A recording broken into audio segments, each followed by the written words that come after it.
आणि काय अनिता काय म्हणतीस? काय नाही खूप बघ आज. दिवसात नाही एकत्र आलो बाई आपण. होय ग, आज जरा आहे की सुट्टी नाही? होती. हा तेच की मी पण म्हटलं सुट्टी आहे जरा फिरून यावं. हम्म.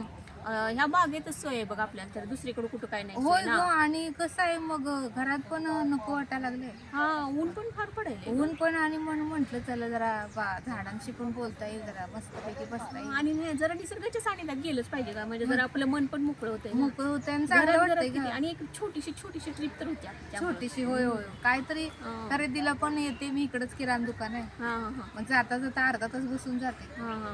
मी काय संध्याकाळी वगैरे येते, कधी तर वेळ असला तर सकाळी येते फिरायला. हा हा. पण काय माहिती का अनिता, त्या झाडांना आता उन्हाळ्यात पाण्याचा अवघडच आहे ग. होय ग. हा, कारण काय माहिती का, इथं केअरटेकर होता तो पण बंद झालाय बाई, आता येतच नाहीये. आणि बोर आहे, आईला पण म्हटलं बोरचं बटन काय मला माहिती नाही. मी एक दिवशी एक अर्धा दिवस वेळ काढून सगळ्या झाडांना घातलं असतं. हा, मग ती कोण मालक आहे बोरचं ती पण माहिती नाही. आणि ती बंद आहे ग बोर. होय काय? हा बंद आहे. हा, मग हा. मी तेच म्हणालेली, एवढी सुंदर झाड आहेत, पावसाळ्यात ठीक आहे पाणी मिळते होय ग, हा. पण उन्हाळ्याच अवघड होते ना. होय, बिचाऱ्यांना पाणी नको आहे ग. हा, मग मी काय करावं असा विचार करत होते. हा हा. मग आता मी काय म्हणते, आपण फिरायला येतोयच असं हम्म, तसं, हम्म. तर मग येताना एक 2-3 बाटल्या आणून की नाही, एक 2-3 झाडं तर आपण जगवू शकतोय की होय ग. होय होय, आपल्या परीनं जेवढं होईल तेवढं आपण करू शकतो. हा, कारण निसर्ग आपल्याला किती काय काय देतो सांग की. हो, हो, हो. ह्या झाडांच्या सानिध्यात आपण राहतो, वावरतो.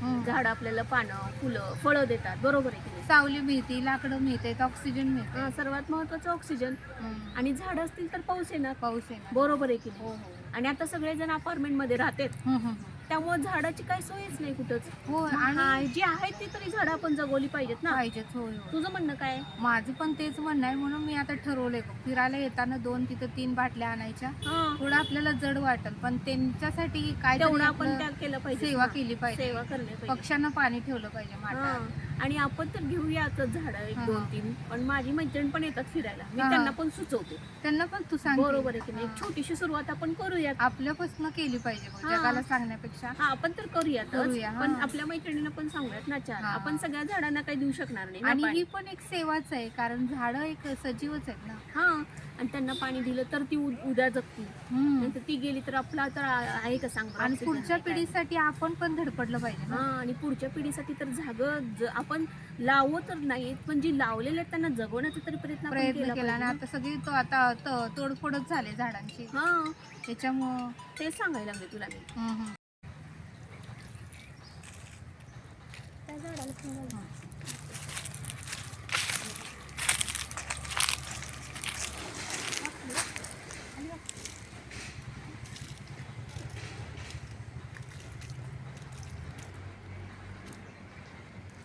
अजून कुठं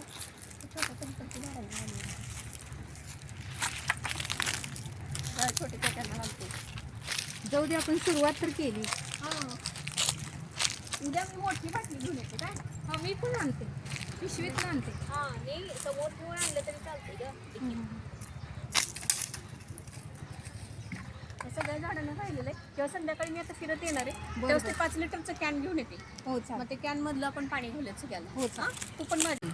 हा, तर अनिता, हा, हा. आता संध्याकाळी आज मी ना मोठं कॅन घेऊन येते, तर आपण फुलाची हा, पाकळी आपण सुरुवात करूया. कारण काय होतं, थोडी थोडी तरी झाडं आपल्याकडून जगतील ना, जगतील, तेवढी हो, तरी हो. सुरुवात करूया. सुट्टी दिवशी जास्त करूया, आणि एरवी काय जेवढं होईल तेवढं आपल्या हातातून करूया, बरोबर आहे की नाही. हो. तर कसं असतं, आपल्या मैत्रिणींना पण एक संदेश आपण देऊ शकतो ना हो यातून. हो हो. तर मैत्रिणींनो, हा व्हिडिओ बनवण्याचं एकच कारण म्हणजे, आपण उन्हाळ्याच्या दिवसात फक्त सावली शोधत असतो. आपण गाडीवरनं जरी गेलो तर गाडी लावण्यासाठी सावली शोधतो.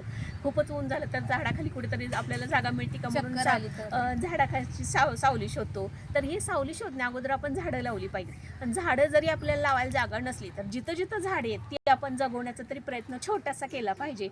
तर बरोबर आहे की नाही. आणि तर तुला हो, काय बरोबर सांगायचं आहे. आहे मला पण तेच सांगायचं आहे की आपल्याला थंडीमध्ये झाडं आठवत नाहीत, आपल्याला पावसाळ्यात झाडं आठवत नाहीत, पण उन्हाळ्यात मात्र आपण सगळ्या ठिकाणी आधी झाडं कुठं आहेत हे शोधतो. आपण फिरायला गेलो, किंवा कुठंतरी शाळेला गेलो, किंवा ऑफिसला चाललो, अचानक आपल्याला लईच ऊन त्रास व्हायला लागला, डोळ्यांना चक्कर यायला लागली, तर आपण अगोदर झाडं शोधतो. मला वाटतं की आपल्यासाठी तर ठीकच आहे, पण आपल्या पुढच्या पिढीसाठी सुद्धा आपण आत्तापासून सुरुवात केली पाहिजे. कारण झाडं आहेत तर सगळं आहे. झाडं आपल्याला ऑक्सिजन देतात, आपल्याला त्यांच्यापासून फळं मिळतात, आपल्याला त्यांच्यापासून लाकडं मिळतात आणि अनेक प्रकारचे फायदे झाडांपासून आहेत. झाडं ऊन, वारा, पाऊस सगळं सहन करतं आणि इतरांना फक्त देत राहतं. मग आपलं पण काहीतरी कर्तव्य आहे ना, की बाबा त्यांना पण काहीतरी आपण दिलं पाहिजे. त्यांची अपेक्षा नाही, पण आपण जाणून ती त्यांची बोलू शकतच अवस्था नाहीत ना. हां, ती बोलू शकतच ती नाही बोलू झाडं. शकत नाही. पण त्यांना हवंय, पाण्याची गरज आहे मग आणि जिथं पाणी जाऊ शकत नाही तिथं आपण देऊ शकतो. एक जरी झाड आपण जगवलं तरी आपल्याला ती पुण्याई मिळते. म्हणून मला वाटतं सेवामध्ये ही पण एक प्रकारची सेवाच सेवाच आहे. होऊ ही शकते. पण ईश्वराची सेवाच आहे असं मला वाटतं. तरी मला प्रत्येक ताईंना हा संदेश वाटतो की तुम्ही जरी कुठं जरी गेला तरी एक बाटली तरी पाणी घेऊन घेऊन जावा आणि एखाद्या तरी झाडाला तुम्ही पाणी नक्की नक्की घाला. घाला.